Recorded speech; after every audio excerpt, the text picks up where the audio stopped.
It is time to bring in Thorin Christendotter from Main Street Magazine.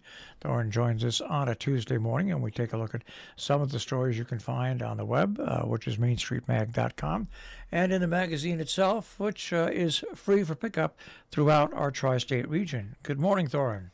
Good morning. How are you? I'm fine. Made it through yesterday, and the 3 inches of snow, which was no one's used to driving yet in this, because you could tell yesterday there was a lot of accidents and a lot of crazy things happening. But yeah, it's what, our second storm of the season, so yeah. But what the heck? Let's get on to what we've got in Main Street Magazine. And we live in an area that more and more is becoming an area that is older and older. And you have a story on the website, Aging and Attitude. It's, as you call it, a positive, youthful perspective, helping live your best life. yes, Regina looked into this, and there's a lot of science behind this about basically how our disposition towards certain things can affect our aging. So she dives into this and it talks about, specifically about the science of it, but then about the philosophy behind it, and it just dives into the wisdom behind that, and it's fascinating to see, how if we change our perception of something or how our outlook on something, how it can actually change chemistry and affect us long term. So I think it's worth a read for everyone, regardless of age.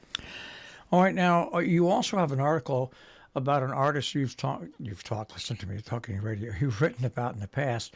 The article is A Perfect Echo. So we've talked about Carrie Chen before, and she has a gallery in Great Barrington. So Anna interviewed her two artists that have a exhibit right now. So the intro is a little bit about the gallery, but then she dives into a interview with each of the two artists about their artistry, about the exhibit that they have there, and kind of about their process a little bit. So it's really about this combined two-person show that's happening right now, and about the very different art that they have, but beautiful in their own way. All right, now not only publishing the magazine, but you have written a story in this in this month's magazine, starting 2023 off, Happy and Healthy. Well, it's this is our January issue, and so in addition to Regina's two articles that she has about aging and a lot of people have put up their New Year's resolutions this time of year, or we're 3 weeks in, but at the time of this writing, so I decided to did a little research and put a couple of things together that I found that were helpful to try to, if people are doing a resolution or just trying to set forward on a good foot this year.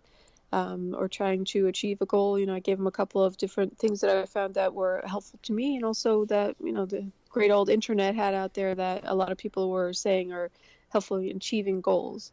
And of course, as long as we're happy and healthy, a lot of other things are just fall into place. So I thought that was a nice thing to put together, in case some people need an extra boost with it. All right, the next article really interested me because, first of all, the picture. One picture is worth 1,000 words. The article is Bread and Beyond. So Dominique spoke with Amy Halloran, and I'm hoping I'm pronouncing that correctly. But she talks about bread and flour, and Amy has written a book, and so it's Dominique was able to catch up with her and talk about everything, how she got to the where she is in writing the book, and then also she gave her a recipe that we shared with you. And so it's kind of a fun and light story about it, and about baking and how that impacts has impacted Amy's life and creating food essentially, and the joy that it brings her. Well, the great thing about bread, I was once about 5 years. I got into a weird habit. I finally was successful in baking a loaf of bread. Okay. And then I went wild. And every day I was baking bread, and I had to stop because I live alone. I was eating too much bread. But what I've discovered that some of the simplest pleasures in life nowadays, and you don't have to make artisanal bread yourself. You can go to lots of different local stores that have artisanal bread, but even stores like Le Bon's and supermarkets now carry artisanal bread. There is nothing more satisfying that I found, and I did this yesterday. I just didn't feel like cooking or anything, and I had a loaf of crusty Italian bread, and I made a couple big slices, and I put some Irish butter on it, Kerry Oh, Irish yeah. butter, and then I made myself a cup of tea, Mm-hmm. and I Mm-hmm. sat there watching TV and just munching occasionally on the bread. And it was so relaxing. And just getting back to something so simple as a real nice loaf of bread that's not full of lots of preservatives and everything, and having real, I mean, a real good tasting butter. And then if you add that Irish cheese on there too, forget Oh, about it. yeah, that's right.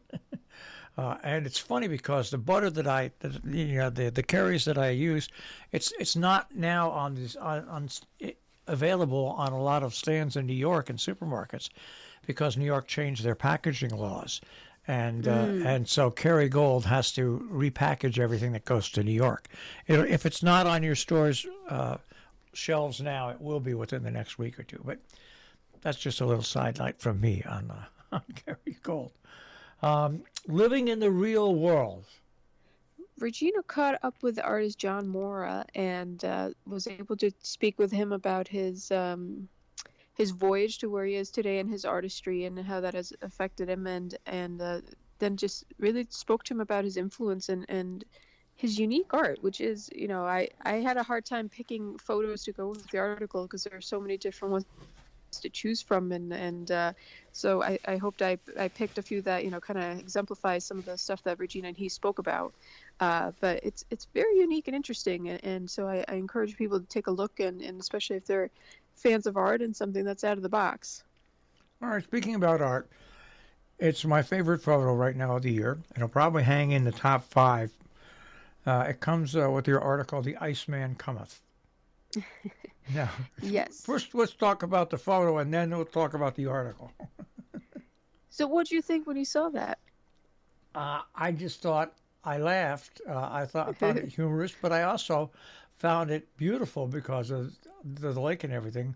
But the person getting set to jump in, I just think it's a perfect time for that a story like that and a picture like that. Yeah, so for those who can't see the photo, obviously there's an older gentleman in a pair of scuba, what is it, the fins and And the the headgear. old fashioned bathing suit. Yeah. Yeah, and about to jump in a hole in the lake. So Ian has uh, had a little experiment, and that is submersion in cold water. So he takes us on his personal journey about, well, I mean, the first subhead is shrieking like a schoolgirl. So, but he explains some of the science behind it and the health benefits and why he was looking into doing this himself, and then his first experience with cold water submersion.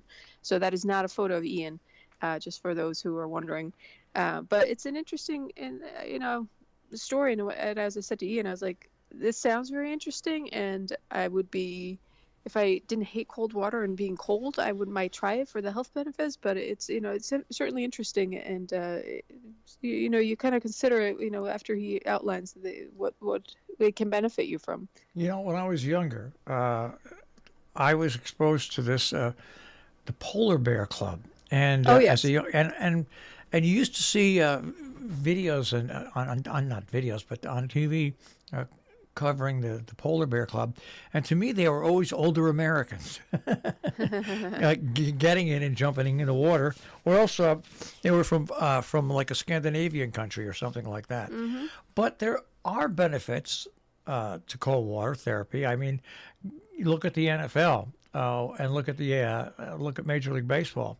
When they get finished with the game, a lot of the players get right into that ice and stay in there and pitching the same thing. Now, of course, you can go the other way around where you do something crazy, but this area has always been exposed to jumping in cold water. We have all the different plunges that go for different charities in our area. Hmm. Hmm. That's right. I actually, a couple of friends of mine have done it in the past, and I'm not, I'm not jumping to get in that water with them, but I applaud them for doing it. especially for a good cause and the health benefits. Well, I've never done it, but I looked at it scientifically, and I'd much rather, if I was going to jump into the cold water and like a polar bear plunge, I would much rather do it on a day where it's like 10 below zero, because the water will at least be 32 degrees. That's a good food point. I've seen it done now where where the temperature is like 40 degrees, and people get in there, and of course the water is 32 degrees, and that's a shock. And then when they get out, it's even more of a shock. So Right. I look at it scientifically, and if I was to have to do it, I would much rather do it when it was 15 degrees outside, because I think I'd feel a little warmer when I get out of the water. But then again, that's my logic. And Yeah. that picture that's up there could possibly be me at one time in my life. The Iceman cometh. Well, all right. Well, of course, Main Street Magazine available throughout the tri-state region for free pickup, and the companion website, mainstreetmag.com. It's always great to speak with you, Thorin. I'll speak to you next week. Sounds good. See you then. Take care. Thorin Christian Daughter, Main Street Magazine, here on Robin Hood Radio. And of course, once again, you can find Main Street Magazine at mainstreetmag.com on the web.